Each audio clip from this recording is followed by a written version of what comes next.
My sister moved in with chaos, used me like a servant, accused me of abandoning her kids, so I disappeared and forced my entire family to face reality. I am Hannah, 22, and fresh out of college with a degree in finance.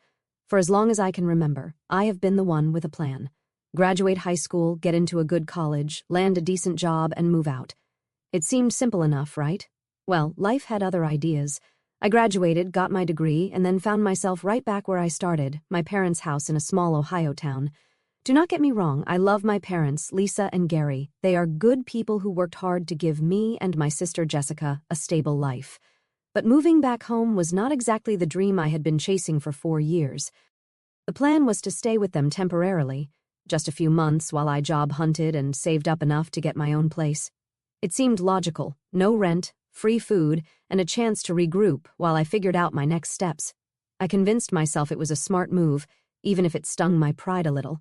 At first, things went smoothly. Within 1 week, I landed a job as an analyst for Western Group, a mid-sized firm that focuses on financial planning for small businesses. The pay was not amazing, but it was steady, and the benefits were decent. I came home that evening feeling like I had taken my first big step toward independence. Mom was in the kitchen making dinner, and Dad was watching television in the living room. I grabbed a plate of food, sat down at the table, and shared the news. "I got the job," I said, grinning. "I start Monday." For 1 second, I thought they would be excited. I expected some congratulations, maybe even a "we are proud of you." Instead, they exchanged the look. You know, the one. The kind of silent communication parents have when they are about to drop something you do not want to hear. Mom set her fork down and smiled tightly. "That is great, Hannah. Really? We knew you would find something quickly," but Dad chimed in. "We have been meaning to talk to you about something."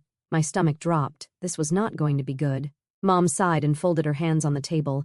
"With my arthritis getting worse, I have had to cut back my hours at the library, and your dad's hours at the auto shop have been reduced." "They are talking about more layoffs, too?" I asked, though I already knew where this was headed. "And we could use some help with the bills," Mom said, giving me an apologetic smile. "Just until things stabilize. You would not have to pay rent or anything. It is just the utilities and groceries have been harder to manage." I sat there staring at my plate. When I moved back, I figured I would pitch in here and there, maybe cover my own expenses, but this was more than I expected. Still, these were my parents. They had always supported me, and they were not asking for much. "Yes, of course," I said, forcing a smile. "It is the least I can do." Looking back, that was the moment I should have set boundaries, but guilt is a powerful thing. For the next few months, life settled into a routine. I would wake up, go to work, come home, and crash. I handed over a good chunk of my paycheck each month for bills, groceries, and whatever else my parents needed. On top of that, I took over small tasks they said they did not have time for, like running errands for Mom when her arthritis flared up or fixing Dad's Excel sheets because he was not a computer person. It was not just money. It was time, energy, and patience I had not planned on giving. At first, I told myself it was temporary, just a little help from my parents, who had always been there for me. But as time went on, I started noticing little things. If I mentioned wanting to save for my own place, Mom would sigh dramatically and say, "It must be nice to think about moving out when the rest of us are struggling to get by." Dad was not much better. Any time I spent money on myself, like when I bought new work clothes, he would shake his head and mutter, "Some people have no idea how hard it is to make ends meet." It was not just the guilt trips.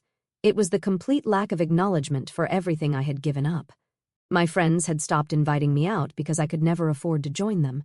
My dream of moving to the city faded a little more every month as my savings account refused to grow.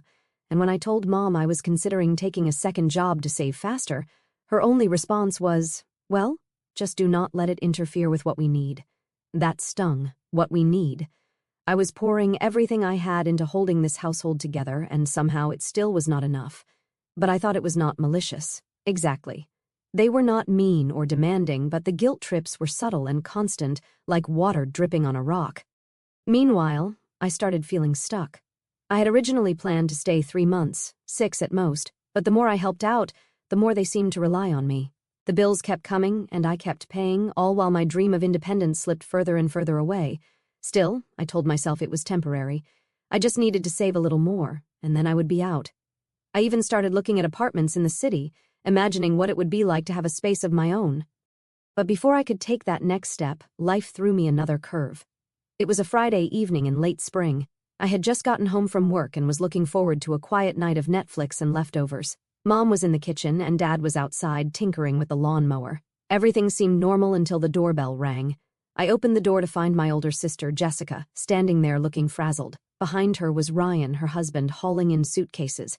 Their 2 kids, Lily, 5, and Benji, 3, were running around the yard like sugar-fed tornadoes.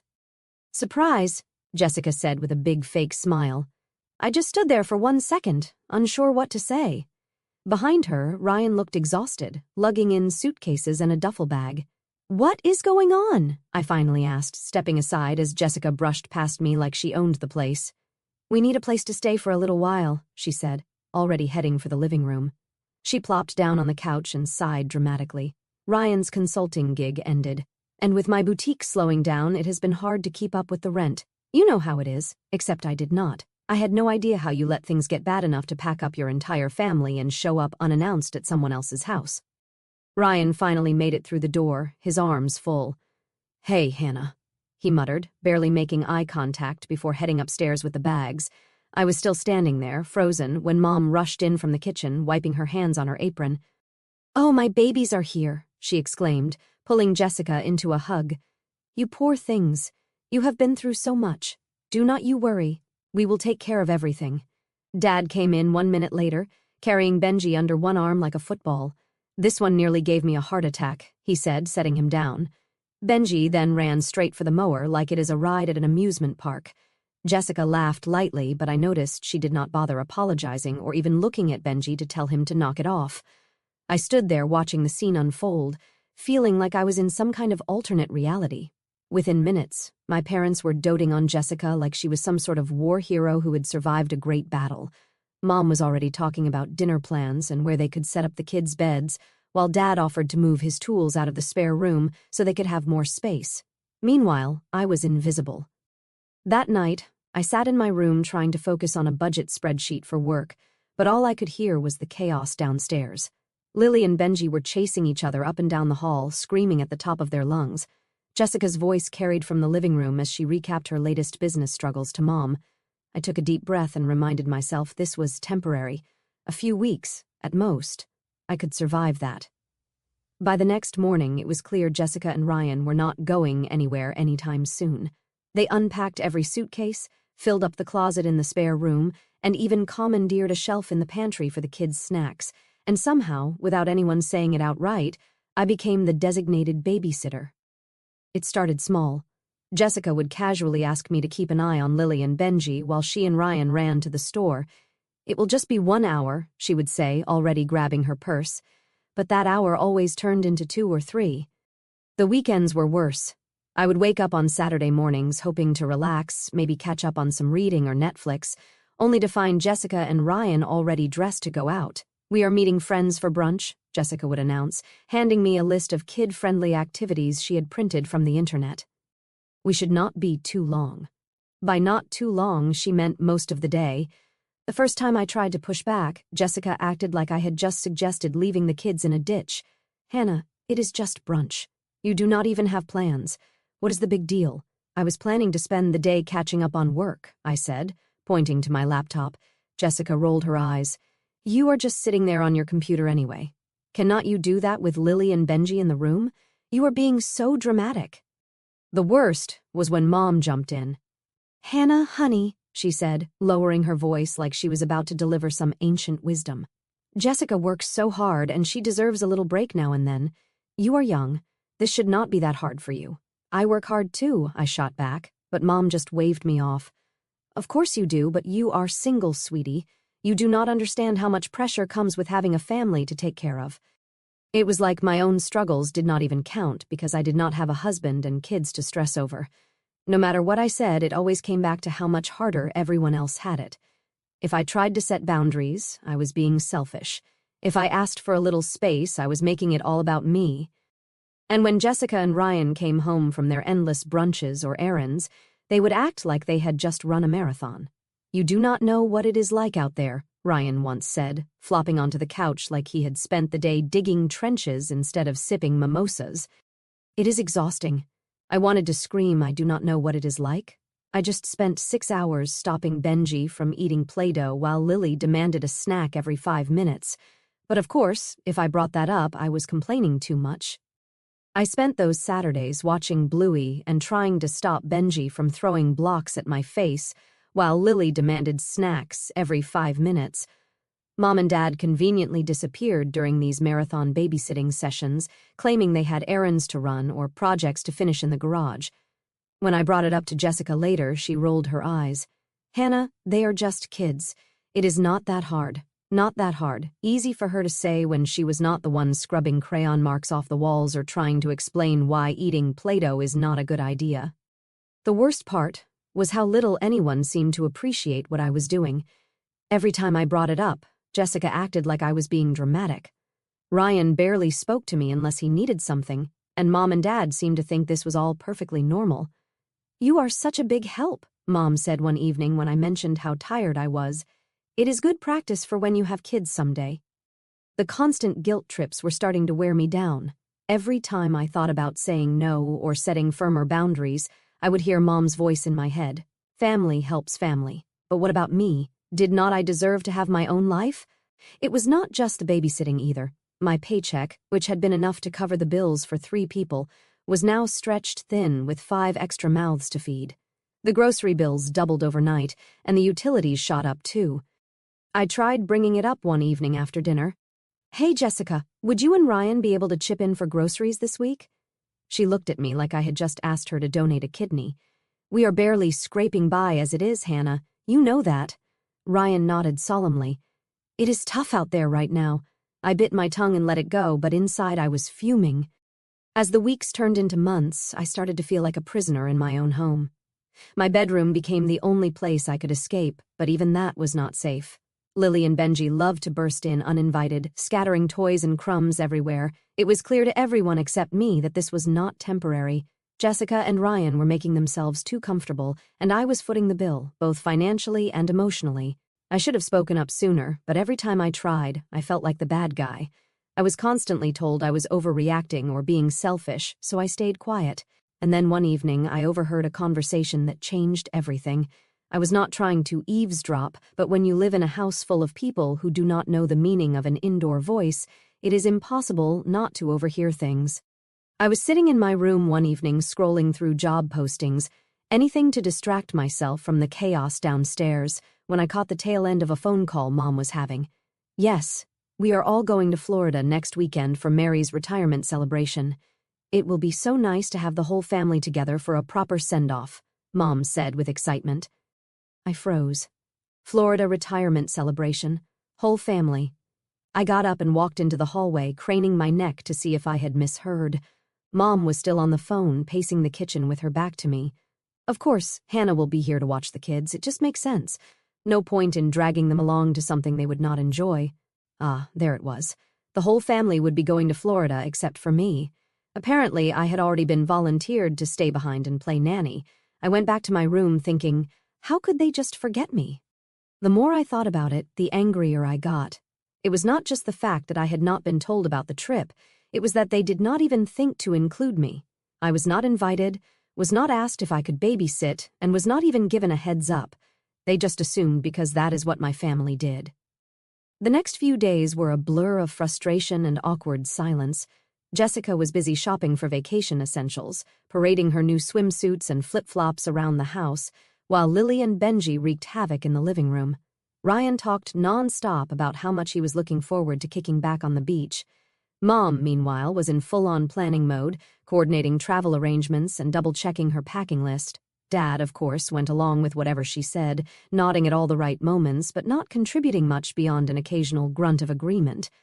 No one mentioned the fact that I was not going. I tried to bring it up casually during dinner one night. "So, when were you all planning to tell me about Florida?" I asked, stabbing at my salad. Mom glanced at me, caught off guard. "Oh, I thought Jessica told you." Jessica did not even look up from her plate. "I assumed you knew. Mom has been talking about it for weeks." For weeks, I wanted to scream. Weeks? And no one thought to say anything to me? "So, what is the plan?" I asked, forcing myself to stay calm. "You all head to Florida, and I just stay here with the kids?"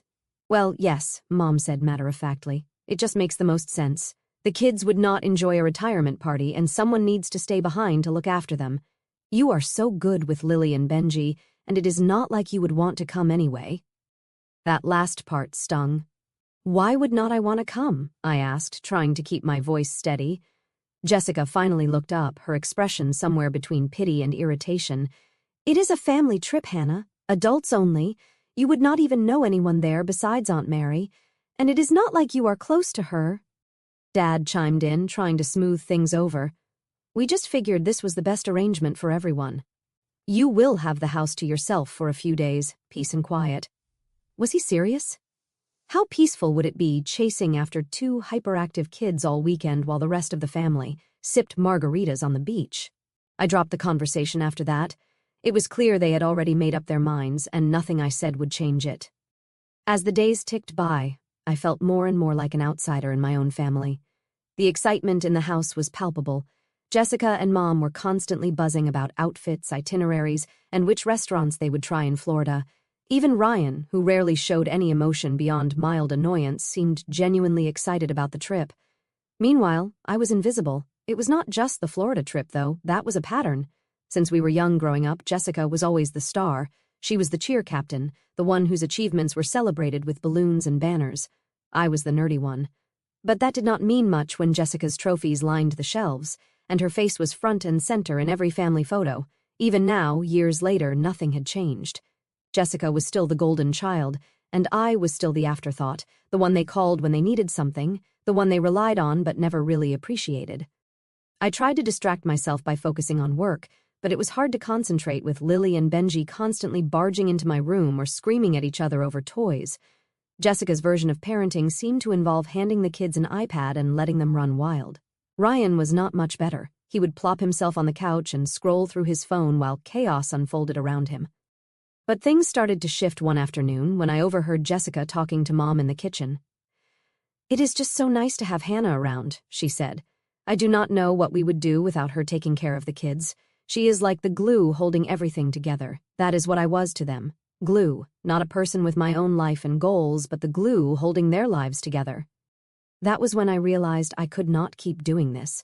I could not keep sacrificing my own happiness and independence for a family that took me for granted. I spent the rest of the week plotting my escape. It was not about revenge, it was about reclaiming my life. If they could plan a trip without telling me, then I could make plans of my own. I tried to think of where I would go. Then I remembered Casey, one of my friends from college, had mentioned going camping that weekend. She and a few friends were heading to Blue Ridge Falls, and she had invited me to join them. At the time, I turned her down thinking I would be stuck at home babysitting, but now it felt like the perfect opportunity. I texted Casey that night, "Is there still room on the trip this weekend?" Her reply came almost instantly. "Of course we are leaving early Saturday morning. You in?" I stared at my phone for one moment before typing back, "I am in." The decision felt freeing. I was finally putting myself first. And this was not just a camping trip, it was a lifeline, a way to get out of the house and away from the constant chaos that had become my life. But pulling it off was not going to be easy. My family had a knack for sniffing out anything that did not revolve around them, and if they figured out I was planning something for myself, it would be over before it began. I had to be smart about this. The days leading up to Saturday were tense. Jessica was in full vacation prep mode, strutting around the house with new beach hats and a playlist she insisted on testing at full volume. Ryan spent most of his time fiddling with the kids' car seats and complaining about how much luggage they had to fit in the trunk. Meanwhile, Mom was darting around with a clipboard, checking and rechecking the packing list. "Hannah, do not forget Lily likes her milk warmed before bed," she said, as if she had not already told me 3 times. "Oh, and Benji is picky about his pajamas. Make sure he is in the blue ones." I nodded along, biting my tongue to keep from saying something I would regret. There was no point in arguing. I had already been volunteered as the weekend nanny, and nothing I said would change their minds. By Friday night, the house was a zoo. Mom and Jessica were arguing over which snacks to bring. Ryan was trying to fix a squeaky suitcase wheel, and the kids were tearing through the living room like tiny hurricanes. Dad, as usual, had retreated to the garage to check on the tools, which I assumed was code for avoiding the madness. I watched it all from the kitchen, silently sipping my tea and counting down the hours until morning. Around 10 p.m., things finally started to settle down. Mom tucked the kids into bed. Jessica went upstairs to pack the last of her toiletries, and Ryan sprawled out on the couch, scrolling through his phone. I waited until the house was completely quiet before sneaking into my room and pulling out my duffel bag. I had been packing little by little all week to avoid suspicion, stashing my hiking boots and clothes in the back of my closet. Now, I carefully added my toothbrush, flashlight, and a few snacks before zipping it shut. My heart was racing, not with fear, but with excitement. This was not just about camping, it was about taking back control of my life. My alarm went off at 5 a.m., sharp. I jumped out of bed, grabbed my duffel bag, and tiptoed to the door. The house was eerily quiet, the kind of silence you only get in the early hours of the morning. I held my breath as I opened the front door, wincing when it creaked louder than expected. For one moment, I froze, half expecting someone to yell after me, but nothing happened. The air outside was cool and crisp. I took one last look at the darkened house, then climbed into my car and started the engine. As I backed out of the driveway, a surge of relief washed over me. I was free. The drive to Blue Ridge Falls was peaceful, almost therapeutic. The farther I got from home, the lighter I felt. I cranked up the radio and let myself relax for the first time in what felt like months. Although I kept thinking about what their reaction would be when my family woke up, I tried to distract myself and focus only on me. Casey had sent me the campsite address, and by the time I arrived, the sun was fully up. She was already there unloading her car and setting up her tent. "Hey, you made it," she called out, waving as I parked next to her. "Of course," I said. "Would not miss it for the world." The campsite was perfect, secluded enough to feel like a true escape, but not so remote that we could not find a decent trail or two. Casey introduced me to the rest of the group, a mix of her college friends and coworkers. Everyone seemed laid back and friendly, the kind of people who did not ask too many questions. We spent the morning setting up tents, gathering firewood, and figuring out which trails to explore. By midday, we were deep in the woods. It felt surreal to be surrounded by nature instead of screaming kids and constant demands. Casey and I fell into an easy rhythm, chatting about work, life, and everything in between. She did not pry about my family, and I did not offer much. This trip was not about them. It was about me. That evening, we sat around the campfire, roasting marshmallows and swapping stories. "This is exactly what I needed," I said, leaning back in my camp chair and letting the warmth of the fire wash over me. "Same," Casey agreed, tossing another log onto the fire. "We should do this more often. Just get away from everything, you know?" I nodded, staring into the flames for the first time in a long while. I felt completely at ease. No one was asking me for favors. No one was guilt-tripping me, and no one was expecting me to sacrifice my time or energy for their benefit. As the night went on, I found myself laughing more than I had in ages. It was not just the jokes or the stories, it was the feeling of being surrounded by people who did not expect anything from me. During all this time, I did not check my phone once. By the time we got back to the campsite that evening after we went hiking, I was exhausted in the best way.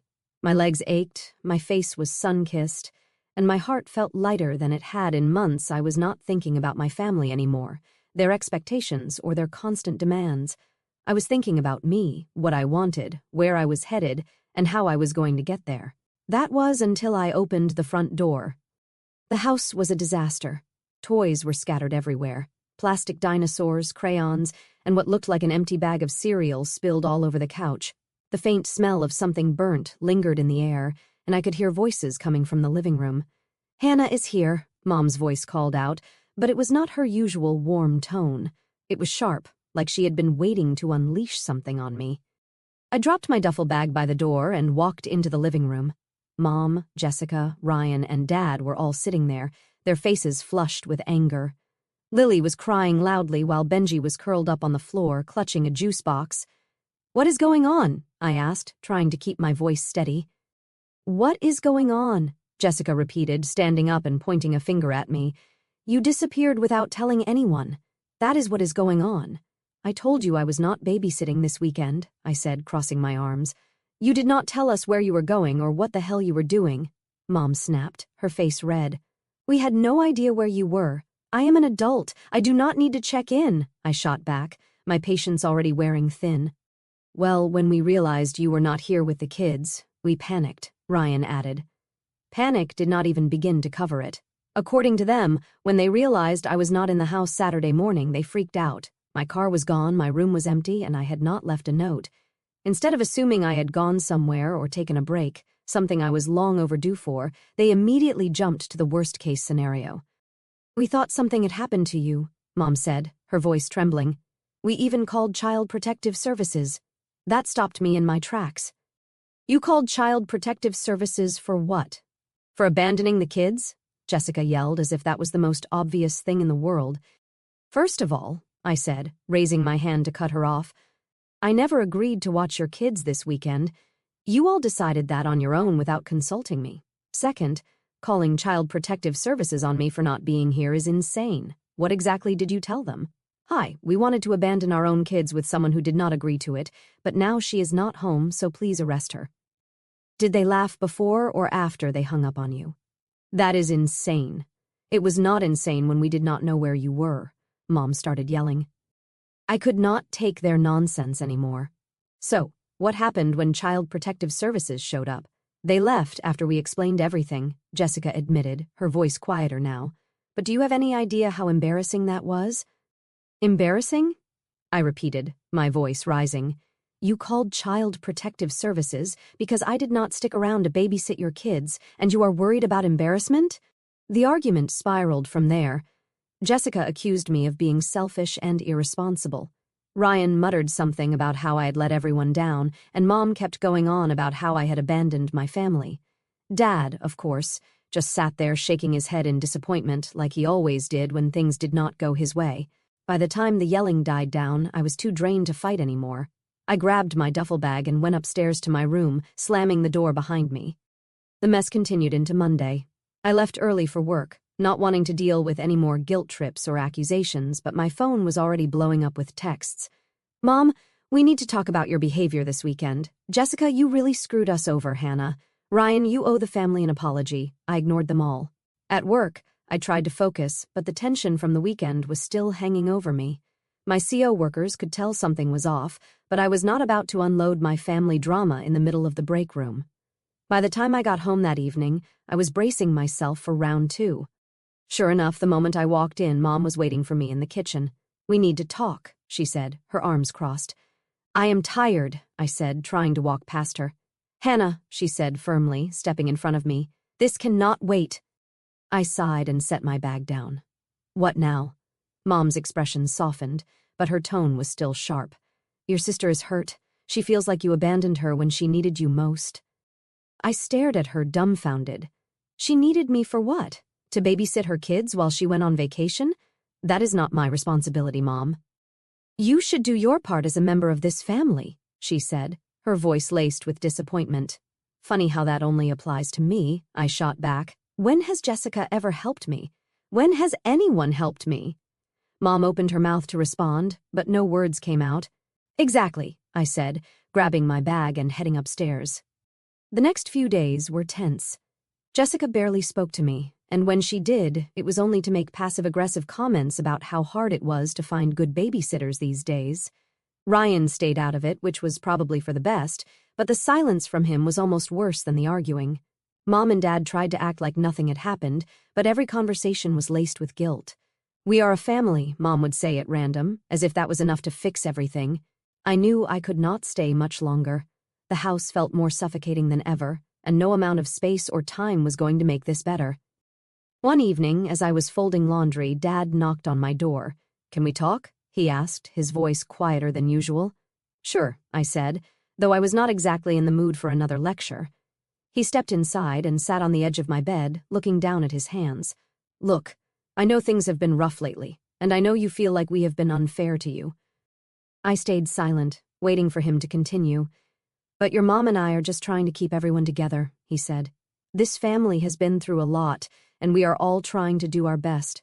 "Dad, I get that," I said, trying to keep my voice calm, "but I cannot keep sacrificing my life for everyone else. I am 22. I should be building my future, not cleaning up after Jessica and Ryan." He nodded slowly, but I could tell he did not really understand. "We will figure this out," he said after a long pause. "Just give it some time," I nodded. But deep down, I knew time was not going to fix this. By the end of the week, I had made up my mind. It was time to leave. The house did not feel like home anymore. It felt like a battleground. I knew if I stayed any longer, I would lose what little sanity I had left. I started searching for apartments. My savings were not much after months of paying for bills that were not mine, but I had enough to get started. I found a few listings that looked promising, nothing fancy, but clean and small. I stared at my phone for 1 minute before dialing Aunt Mary. She picked up on the second ring.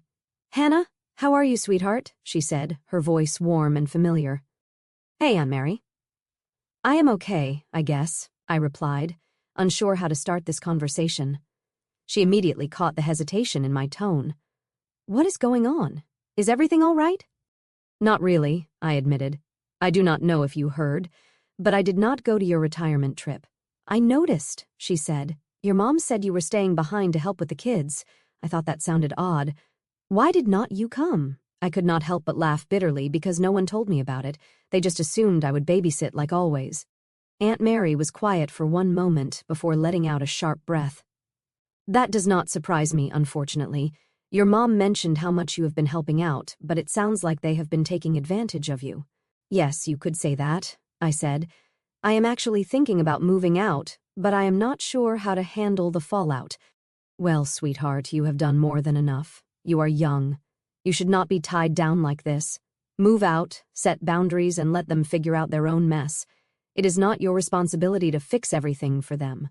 Hearing those words felt like a weight had been lifted off my chest. She added firmly, "And if you need help, let me know. You deserve better than this."